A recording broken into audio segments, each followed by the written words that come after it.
in the quiet Ozark Hills, where the wind moves through the trees like an old prayer. Locals still whisper a story about a woman and the wild bobcat she once saved. Years later, at her own funeral, Hey there, easy. that same bobcat returned. It's all right, I'm gonna help you. It lay beside her coffin for hours, eyes fixed on the pale wood, until a doctor heard a faint sound from within. What happened next would silence the crowd and change everything.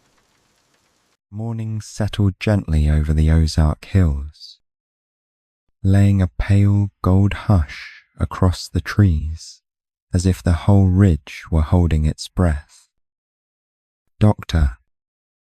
Eliza Hartman stood on her cabin porch with a chipped mug of coffee, shoulders wrapped in old flannel, listening to the quiet the way other people prayed, needing proof the world could stay soft.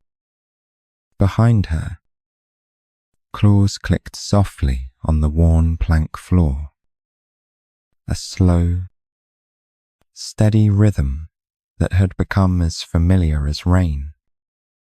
Leo, the broad-shouldered bobcat she'd pulled half dead from a rusted trap 2 winters before, slipped into view, tawny coat catching light, amber eyes fixed entirely, possessively, on her. He moved closer, brushing against her leg with a weight that was neither tame nor wild. Something claimed, yet unbroken. Eliza's hand found the groove between his ears, fingers tracing the faint scar along his cheek, a thin reminder of steel teeth. "You hear it too," she murmured, though only the wind answered back. Most mornings in the Ozarks began like this: quiet checklists, coffee cooling on the railing, animals to feed in the rehab pens beyond the cabin, raccoons, owls, a red fox with a healing snare wound, small, stubborn lives. She'd come here to outrun chaos and guilt, and found instead a rough, working kind of grace. The nerve damage from the roadside blast still hummed beneath her skin, a low electric buzz she could never fully silence. Some days her fingers trembled when she clipped bandages. Some nights she woke at the door, certain she'd heard mortar fire instead of far-off thunder rolling over the gentle Missouri hills. Leo had been her first real test after she left the army clinic. A blooded knot of fury and fear dropped on her table by a game warden who doubted he'd last the night. He survived out of stubbornness and bone-deep rage. Somewhere between his first full meal and his first unguarded sleep, he had quietly chosen her. Now he followed as she crossed the yard, paused silent on silvered grass, whiskers tasting the cool air that gathered low between the pens. Every step felt deliberate, a measured reading of scent and sound. The other animals watched with wary respect. Leo didn't posture. He simply existed like a quiet, settled verdict. Eliza checked water tubs, adjusted a splint, snugged a bandage, murmured apologies to a sulking raccoon intent on escape. Leo hovered near her shoulder, gaze returning again and again to the tree line. She had learned to watch him. Nothing false slipped past. He felt trouble long before radios or forecasts did. She paused by the old ash tree that anchored the clearing, its branches stretching like careful arms over the pens, bark ridged and weather scored, dew beaded silver along the trunk. Eliza rested her palm there, imagining roots threading under her boots, steadying the unreliable rhythm knocking inside her ribs. Loneliness still lived with her at the kitchen table with its single placemat, in the empty passenger seat, in messages she typed and erased until only silence remained. But Leo's weight against her thigh, the rasp of his breath as he settled by her boots, kept that hollow from hardening into something permanent. Sometimes, watching him prowl the fence line at dusk, she thought of the patience she had lost overseas, heartbeats slipping away beneath fluorescent glare and shouted orders. She hadn't saved them. She had saved this one wild soul who refused to leave. It wasn't enough, but somehow it had become her anchor. A mild breeze slid through the clearing, carrying damp earth, pine, and the faint metallic hint of distant rain. Leo's head lifted, ears pricked, muscles stilled mid-step. Eliza felt a shift too, a soft snag in the air, as if the morning had paused between breaths, waiting for something not yet named. Leo stepped a pace away, body angling toward a narrow, dark corridor between the pines, tail twitching once. Deliberate. Eliza's fingers tightened around the mug, gone cold as she followed his stare. The hills seemed to lean in with them as, somewhere far off, a faint, fragile cry rose and almost broke. Rain held off till late afternoon, hanging in a low grey ceiling above the Ozark hills, the air warm and restless. Eliza had almost convinced herself that faint cry was imagination, the echo of old field hospitals and broken nights. But Leo hadn't forgotten.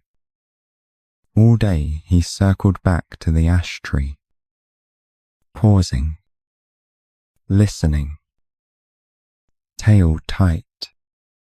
By dusk, the sky dimmed to bruised lavender. Wind combed through the tall grass, bending it in one direction, like something unseen pushing through. Eliza stepped out with a flashlight and canvas jacket, meaning only to check the pens. Leo slipped in beside her without a sound, shoulders rolling in watchful rhythm. When they passed the ash tree, he stopped. The change was small ears pricked forward, breath held, body angled toward the shadows at its base. Eliza felt him stiffen before she heard it, that same thin, frayed sound. like a mew caught under a stone. This time, it wasn't memory. It was here. It was pleading. She knelt, knees soaking through on the damp ground, and brushed aside fallen leaves and broken twigs. The beam of her flashlight found a narrow hollow where the roots spread out, and in that shallow cradle lay a bobcat kitten, sodden with mud, ribs sharp, sides fluttering too fast against torn leaves. Its fur, mottled gold and smoke, clung in wet spikes. One foreleg bent wrong beneath its chest. Tiny teeth showed with each frail breath, a silent protest against giving up. Leo lowered his head, whiskers quivering, eyes fixed on the kitten with an intensity that pinned the moment in place. Fragile and enormous, Eliza slid her hands beneath the tiny body, feeling heat and shiver and the alarming lightness of it. A fresh bruise of fear bloomed under her breastbone. "Easy, little one," she whispered. "You're not alone anymore." Leo paced a tight circle, tail lashing once, as if urging her to hurry, to move. Halfway to the cabin, headlights swept over the gravel lane. A pickup eased to a stop, engine idling low. Doctor Aaron Keller stepped out, jeans dusty, worn jacket zipped against the chill. He held a box of donated supplies, but his gaze went straight to Eliza's arms and the scrap of wild life clinging there. "What've you got?" he asked, voice steady, eyes already measuring. She didn't answer with words, just shifted so he could see the leg, the laboured breathing. He moved close without intrusion, checking gum colour, pulse, the rise and fall of the kitten's chest. "We need to warm her. Now. I'll grab towels."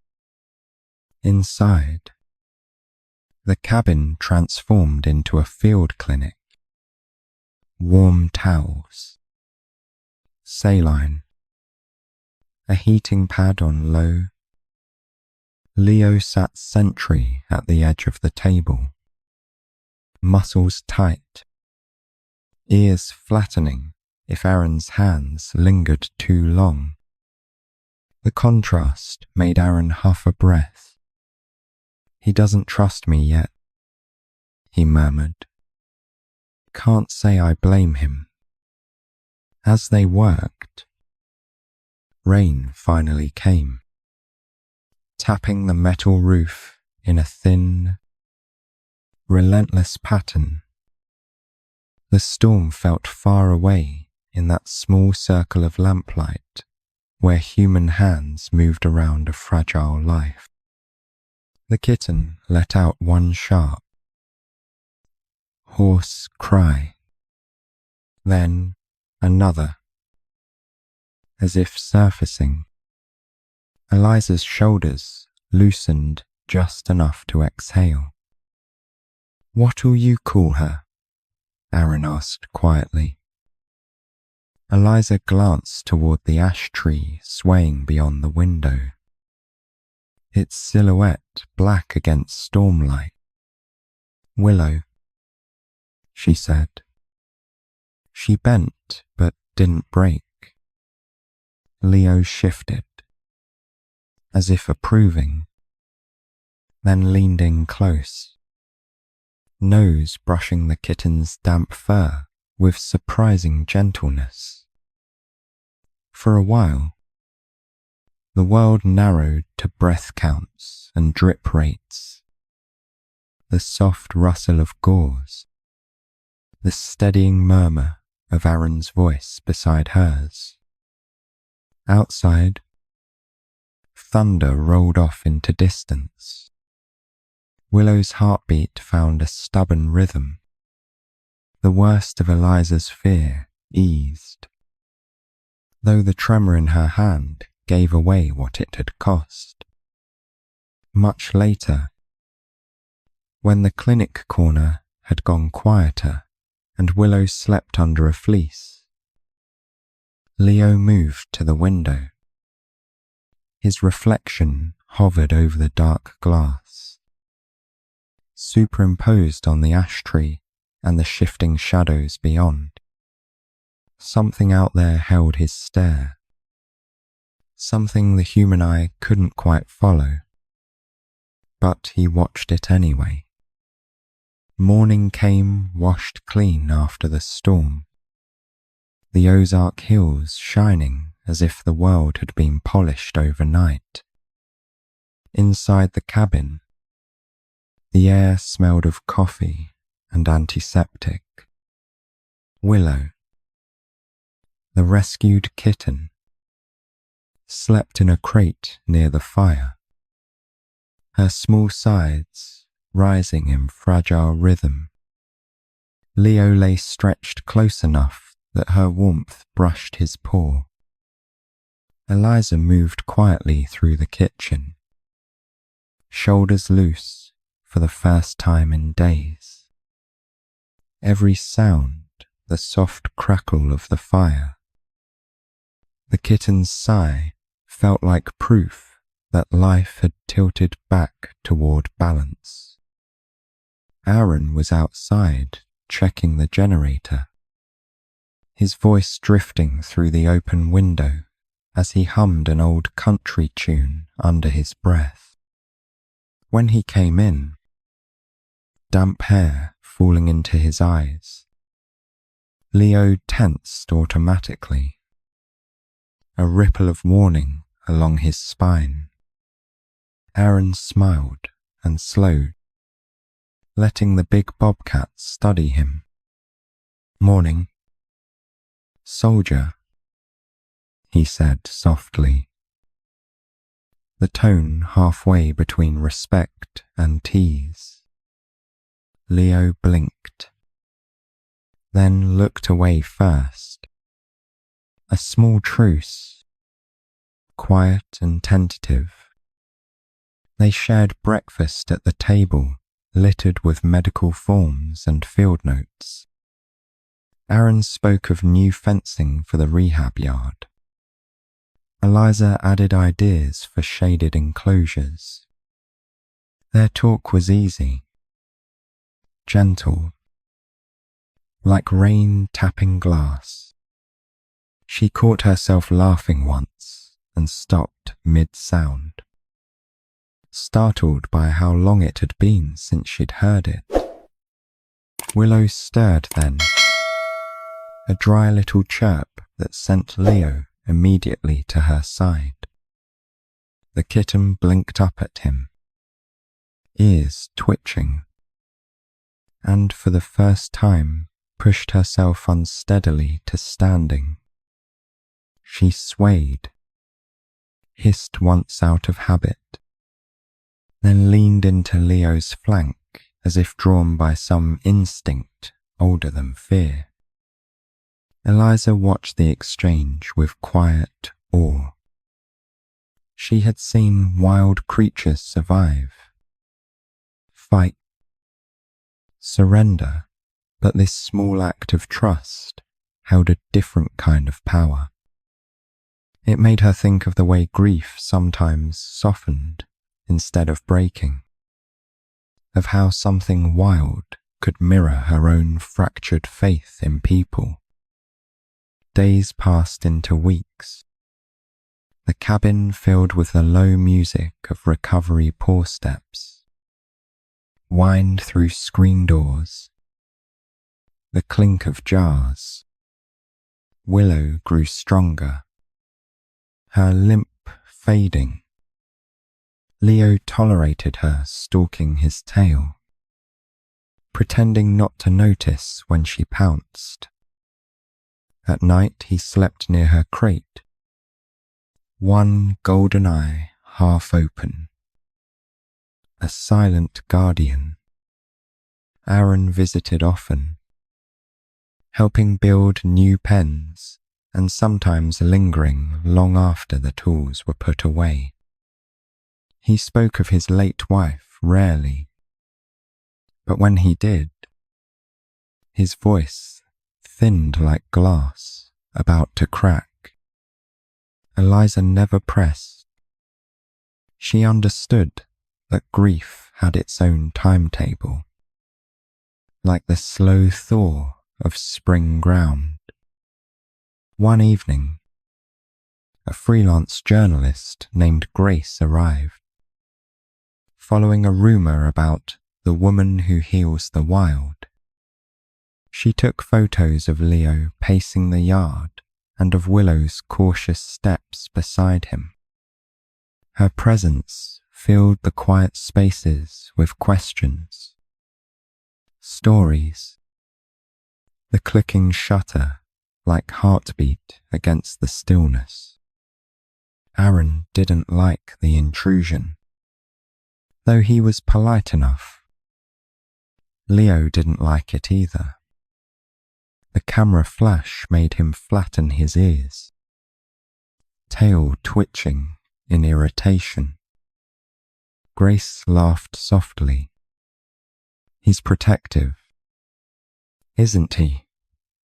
Eliza smiled, replying that trust from a wild thing was the highest compliment a person could earn. After Grace left, dusk slipped in heavy and rose-coloured. The hills glowed, holding the last warmth of day. Leo stood at the fence line, head high, listening to crickets begin their song. Willow copied him, a miniature echo. For a moment, the two bobcats formed one unbroken silhouette against the fading sky. Eliza joined Aaron on the porch. Neither spoke. They simply watched the cats watching the world. The wild and the almost tame breathing in unison. The quiet carried something fragile possibility. Maybe, or the thin edge of change. Behind her ribs, Eliza felt the faint hum that warned of another blackout coming. She steadied herself on the railing, hoping Aaron wouldn't notice. The stars brightened overhead, the forest whispering with night voices. Leo turned, sensing something unspoken, eyes catching the light like tiny lanterns. He padded toward her, brushing against her knee, grounding her again in the present, in the living. The air turned heavy with late summer heat, thick enough to taste. Even the forest seemed to pause, holding its breath beneath the weighted clouds. Eliza spent the morning mending fencing by the lower creek, her shirt clinging with sweat. Leo sprawled in the shade, watching each hammer strike like a silent supervisor. Aaron's truck rumbled down the path, a silver flash between trees. He carried supplies, antiseptic, feed, a small generator, and a tired smile that barely masked the worry he'd been trying to hide. "Storm warnings again," he said. "They say it's moving faster than expected." Eliza just nodded. Gaze on the darkening ridge. By noon, the light had gone strange. Yellow at the edges, like old film. Birds fell silent. Willow, restless inside the enclosure, paced with ears flattened, her instincts years ahead of any forecast. Leo joined her at the gate, fur rising along his spine.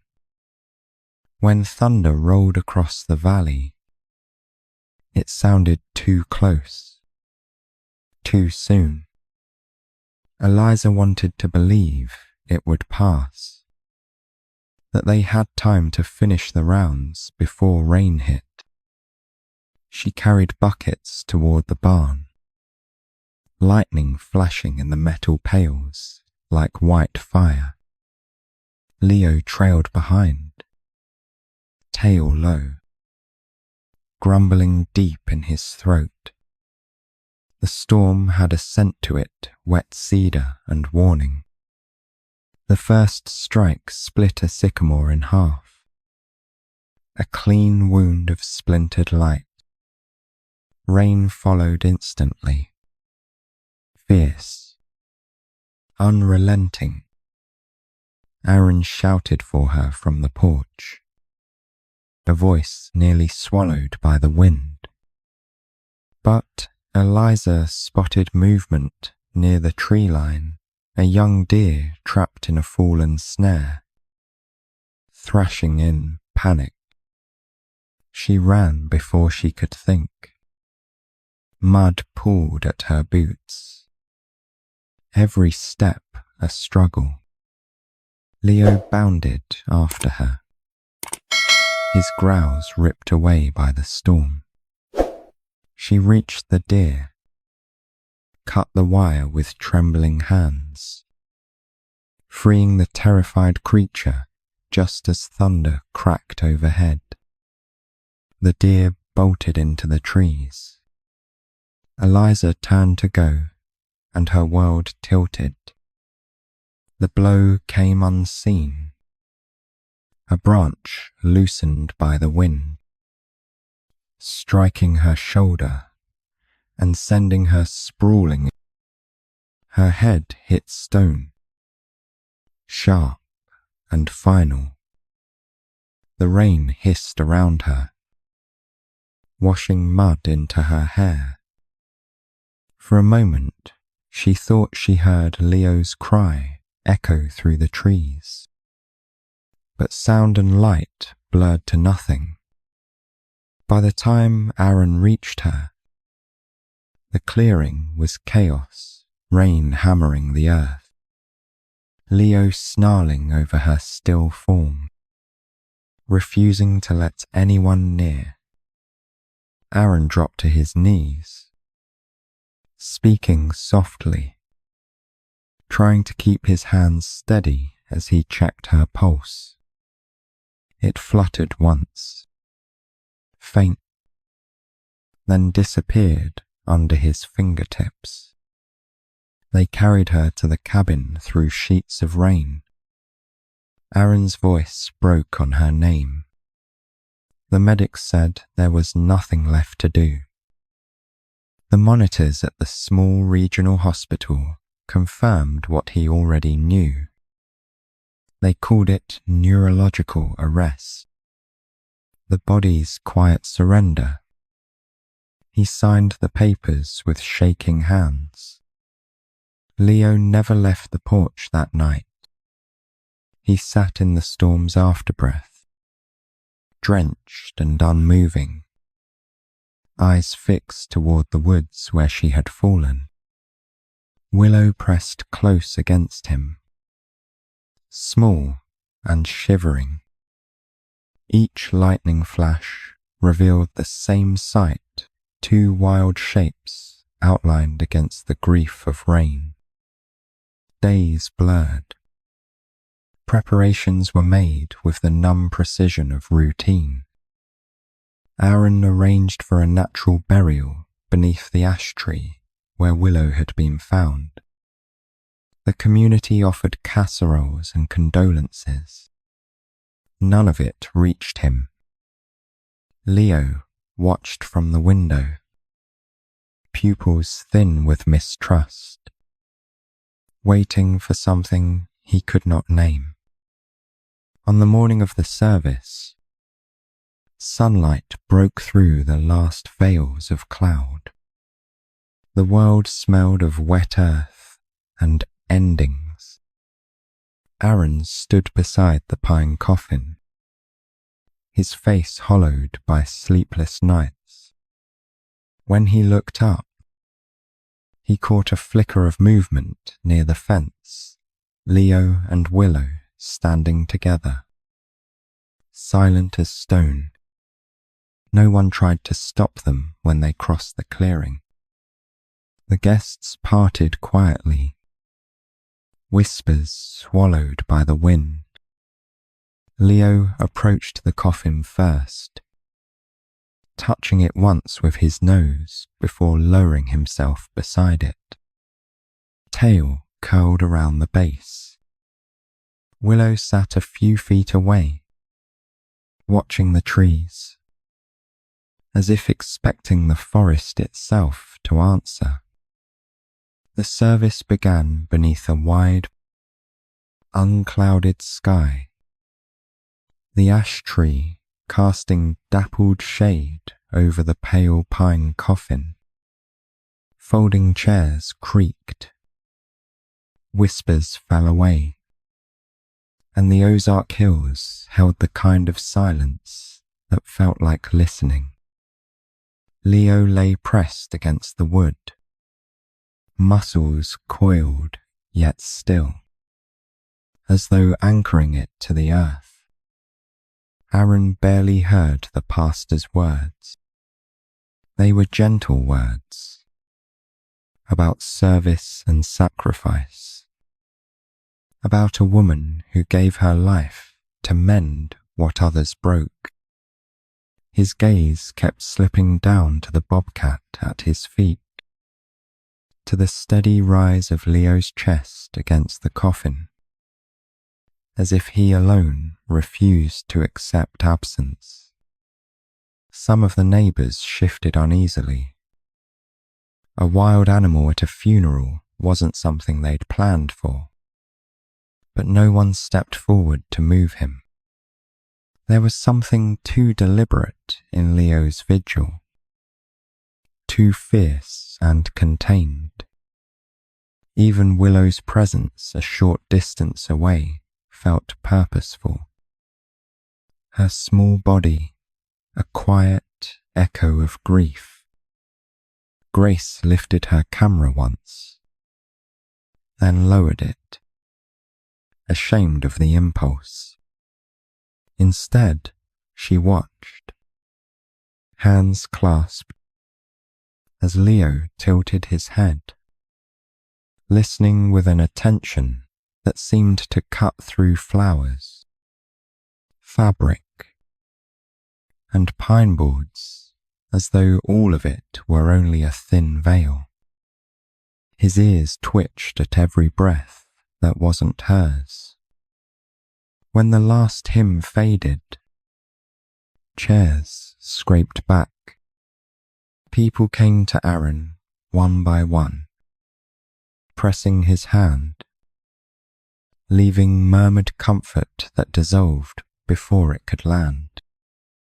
Through it all, Leo stayed. When a pallbearer moved too close, the bobcat's low growl rolled out not savage, but clear. This spot was his, and it would remain so. Let him be, Aaron said quietly, voice ragged. She trusted him. The men hesitated, then nodded. Stepping away, Leo lowered his head again, chin resting against the coffin's edge, whiskers brushing the grain. Willow crept a little closer, lying down where she could watch both him and the line of trees beyond. Time thinned. Cars pulled away, dust drifting in their wake. The cluster of mourners dissolved until only a few remained in the soft gold light. Grace waited near the fence, something like awe softening the sharp lines of her curiosity. "He's guarding her," she whispered, more to herself than anyone else. Aaron sank to the grass opposite Leo, elbows on his knees, wedding band of another life cool against his skin. "I don't know how to do this without her," he admitted into the quiet. Leo's ear flicked, eyes never leaving the coffin, as if answering in the only way he knew, "I am still here." As the sun slid lower, the air cooled, carrying the scent of damp wood and wild mint. A breeze moved through the ash tree, stirring its leaves into a soft, restless murmur. It sounded like the forest was speaking in a language just beyond human reach. And Leo listened harder, pupils dark and wide. A groundskeeper cleared his throat, shifting his hat in his hands. We'll need to finish up soon," he said gently.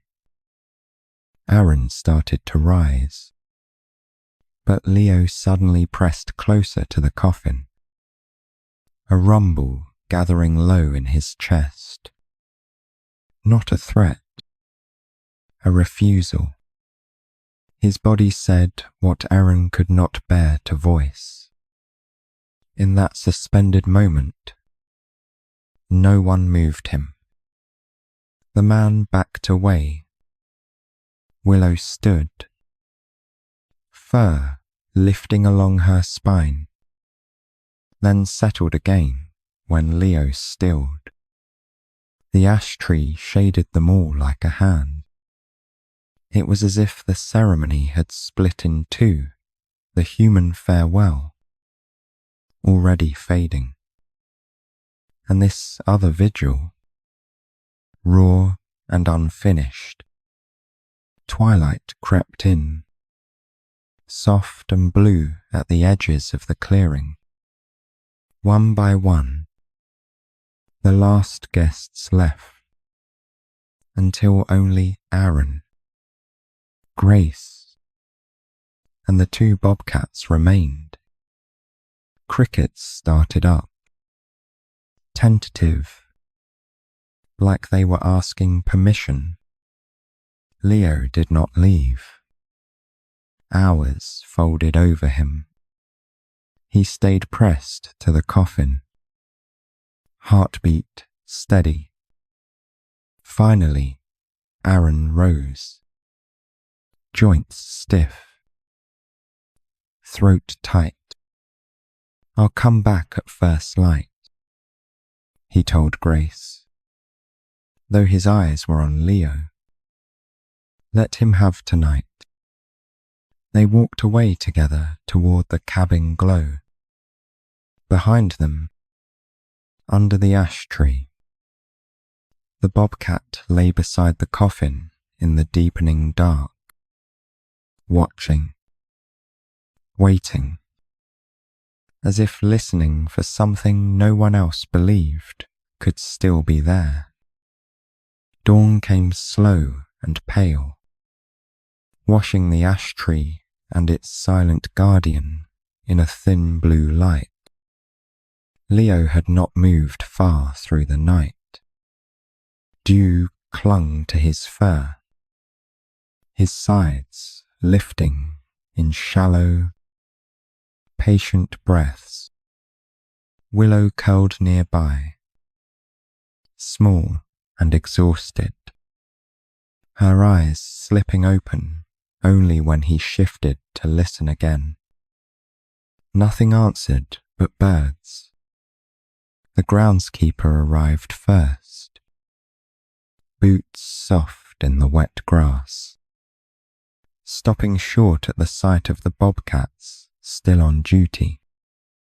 He hesitated, hat in hand, then stepped closer to the grave.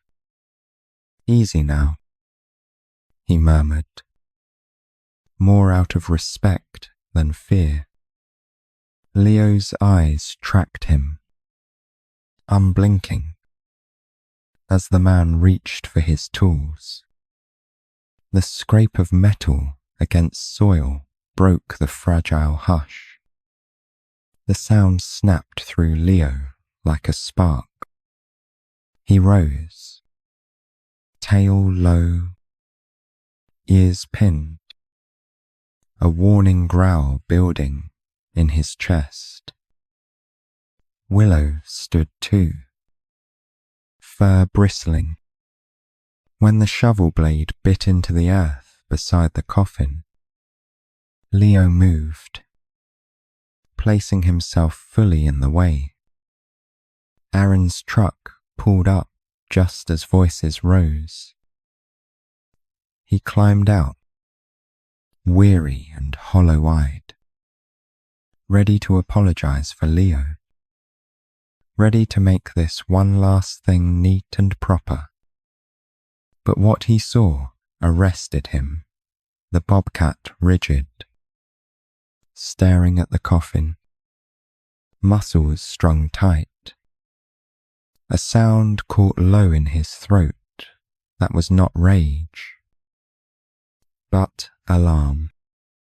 "Stop," Aaron said. The groundskeeper paused. Leo stepped closer to the coffin and pressed his ear to the wood, listening with an intensity that made the air itself feel thin. Then he struck one sharp paw against the lid, claws raking, a broken, desperate snarl torn from somewhere deep and terrified. "That's enough," someone muttered. "Get him out of there." A hand reached forward and Willow hissed, backing Leo with a high, frantic cry. Aaron's heart hammered. He'd spent nights watching monitors flatline, knowing the difference between hope and denial. Yet something in Leo's wild panic wasn't grief. It was insistence. "Hold on," Aaron said, voice rising. "He's trying to tell us something." Grace, who had come to return papers, lifted her camera halfway, then lowered it again, drawn closer instead. Leo hit the coffin a second time, then went still, ear pressed tight, as if answering some faint rhythm only he could hear. "Call Dr. Patel," Aaron snapped, already dialing. The physician who had signed the certificate arrived minutes later, skeptical but curious. "You think your cat disagrees with my exam?" he asked thinly. Aaron didn't flinch. "Just listen, please." Reluctantly, the doctor knelt, palm flat on the wood, head bowed. At first there was only his own breath, the rustle of leaves. Then so faint he almost dismissed it, came a soft, irregular tap from beneath, like knuckles brushing once against a door from a long way off. His expression changed. He pressed his stethoscope to the pine, colour draining from his face. Open it. Now. Gloved hands moved fast. Screws clattered. Lid lifted. Cool morning air spilled in. Eliza lay there, pale, but not the grey of death. Lashes damp. Lips parted. For a heartbeat there was nothing then, her chest hitched. A shallow, stubborn pool of air. A whisper of sound left her throat, raw and unfinished. Pulse, I've got a pulse. Doctor, Patel breathed, disbelief folding into urgency. Orders flew. Oxygen mask. Stretcher. Siren. Leo backed away only when they lifted her free. Eyes locked on her face as if counting every fraction of breath. Willow pressed against his shoulder, trembling as the world lurched into motion. As the ambulance doors slammed, Aaron looked back toward the ash tree. Leo stood alone now beside the open grave, fur ruffled by the passing wind, gaze following the disappearing vehicle with an ancient, knowing calm. Grace lifted her camera once more, not to exploit, but to bear witness to the wild soul that would not let her go. Long after the siren faded into the hills, Leo remained beneath the ash tree, no longer clawing, no longer crying. The work was done. The forest eased into its usual morning chorus, and for the first time since the storm, the clearing felt less like a place of endings, and more like a threshold quietly crossed. The first thing Eliza knew was weight, not pain, not light, just the gentle weight of a hand wrapped around hers, warm and shaking. She floated beneath voices and machines until Aaron's hoarse whisper slipped through. If you can hear me, come back. Somewhere beyond that. She heard another sound, a low, wild rumble she knew by heart. When her eyes finally opened, days had passed. Hospital light painted everything thin and unreal. Aaron's face came into focus, unshaven, exhausted, his fingers still locked around her hand as if any slack might lose her again. She tried to speak, and what came out was barely a breath. You buried me. Tears slid down his cheek, unhidden. They said you were gone. He managed. No pulse. No response. I believed them. The shame in his voice cut deeper than any wound. Eliza searched his face. then glanced at the monitor where her heartbeat tapped out a fragile, insistent line. Leo didn't, she whispered. They told her the story in pieces.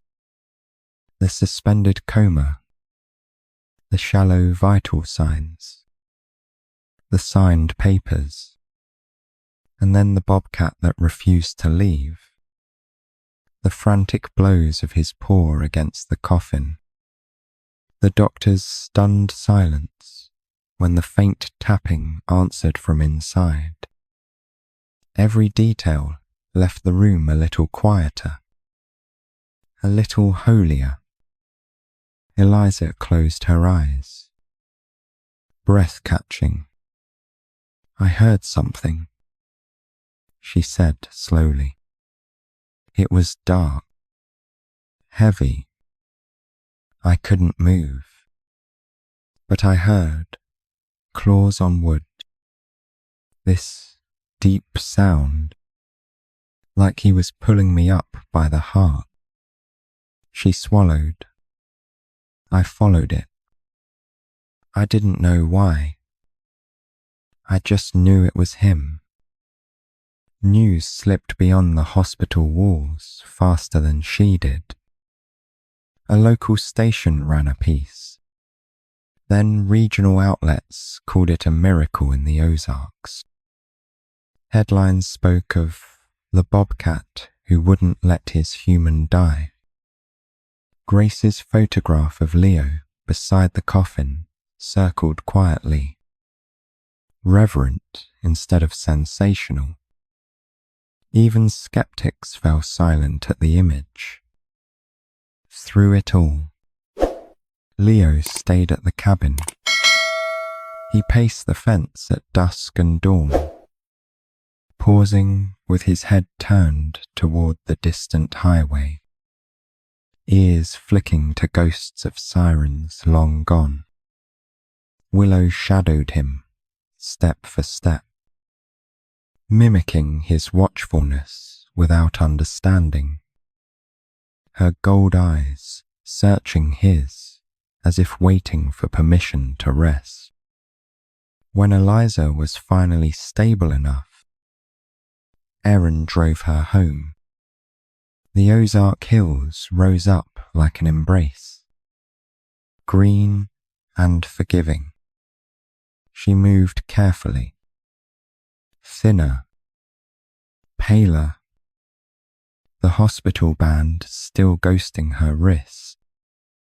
As the truck turned into the gravel drive, Leo was already there, a tawny statue at the gate, every line of him focused. She stepped down slowly. For a breath, they only looked at each other, woman and wildcat, survivor and sentinel. Then Leo crossed the distance in 3 soundless strides, pressing his head against her hip with a force that nearly buckled her knees. Eliza's hand sank into his fur, and her laughter broke into a sob.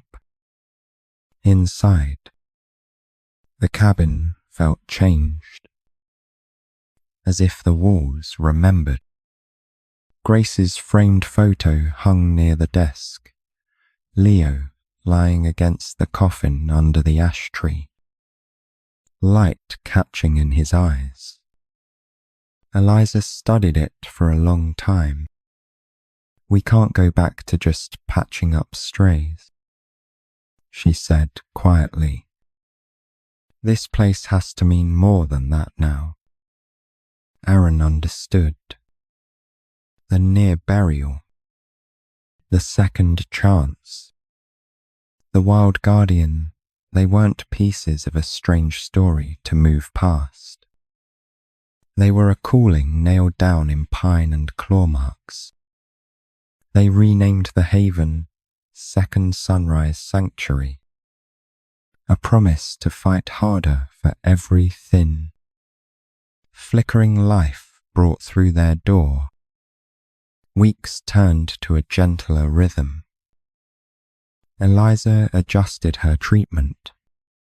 Aaron watched her with a vigilance that matched Leo's. Willow grew into her paws, learning to hunt, to climb, to listen to the wind the way Leo did. Visitors came, not for spectacle, but to stand quiet at the ash tree and read the plaque beneath its shade. Some evenings, when the sun bled soft over the ridgeline, Eliza sat on the porch steps with Leo pressed to her side and Willow stretched along the rail. She would touch the faint scar on his muzzle and murmur, "I thought I rescued you first." The bobcat's eyes reflected the fading light, steady and unknowable, as if to say the truth ran both ways. Autumn found the hills brushed in copper and rust, the air thinner, clearer, like the world had taken a deeper breath. Second Sunrise Sanctuary had grown without losing its humble bones. New pens, sturdier fencing, a shaded intake shed. But the heart of it remained the same ash tree, and the story that had taken root beneath its branches. Visitors came in quiet pairs and families, not to gawk, but to stand before the framed photograph inside the office. Leo pressed against the pine coffin, Willow watching from the edge, light catching the curve of his spine. They read the small brass plaque beneath, tracing the words about a bobcat who would not leave and a heartbeat heard too late.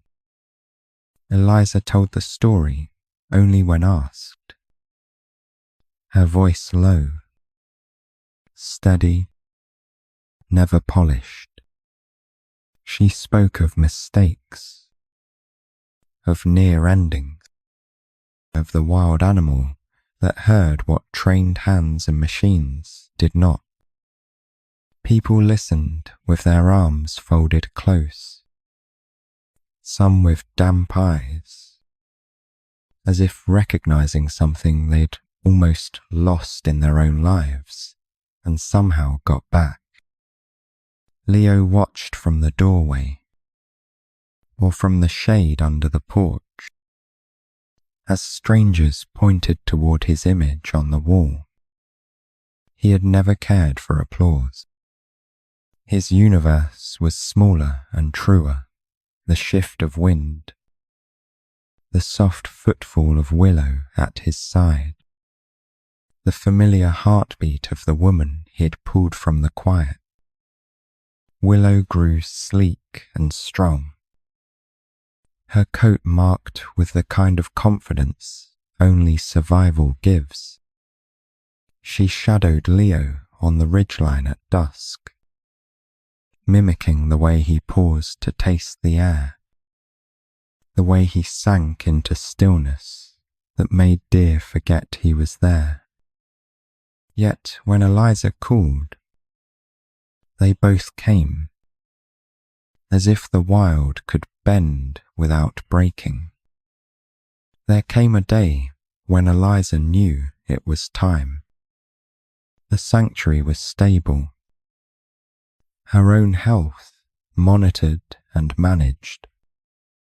Aaron at her side with that quiet, immovable loyalty.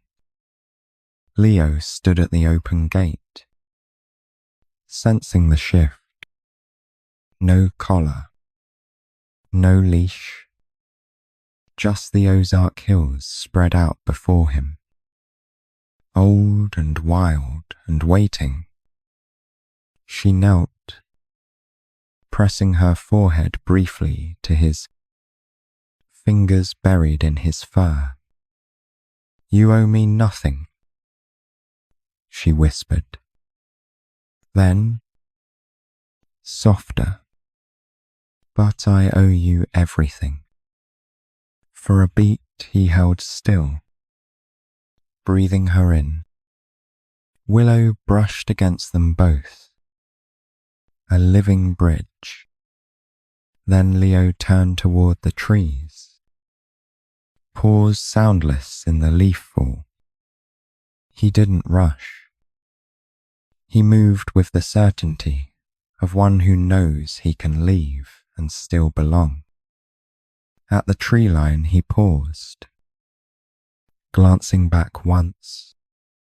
It wasn't a movie gesture or a trained trick. It was a measuring, a last check.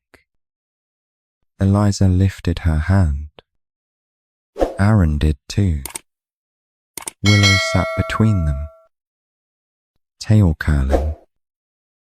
The forest took him gently. Branches parted and swallowed tawny fur and ghost-silent steps until only the sway of ferns marked his passing. For a while no one spoke. The ache of it surprised Eliza with its sharpness. But beneath it lay something steadier, the sense that this was not an ending, only a change in shape. Winter dusted the sanctuary in pale frost, then yielded to another green spring. Animals came and healed and left. School groups listened under the ash tree, while Aaron explained vitals and second chances. At night, when wind threaded through the eaves just right, Eliza sometimes heard that old, deep rumble and smiled into the dark. One late summer evening, as the sky bruised purple over the ridge, Willow froze at the fence line, her ears tipped forward, body low but not afraid. Eliza stepped onto the porch, heart tripping in a way she now recognized without fear. At the edge of the trees, a large bobcat stood half in shadow, eyes ember bright. He did not come closer. He didn't need to. Leo held the clearing in his gaze, the ash tree, the pens, the woman on the steps, the younger cat at her heel. The wind shifted, carrying their scent to him and his back to them. For a breath, all their years threaded together in the quiet. Then he turned, melting into the hills. Eliza exhaled, shoulders loosening. He's home, she said. Not sadly. Willow settled by her boots, watching the place where he'd vanished. Behind them, the framed photo of Leo beside the coffin shone in the last light. The story would go on, told in soft voices, in rescued lives, in the simple, unshakable truth that one wild heart had heard a faint sound inside and refused to walk away. If this story touched your heart, just drop a 1 in the comments, or a 0 if it stayed quiet inside you. Don't forget to subscribe. There are more gentle stories waiting just beyond the trees.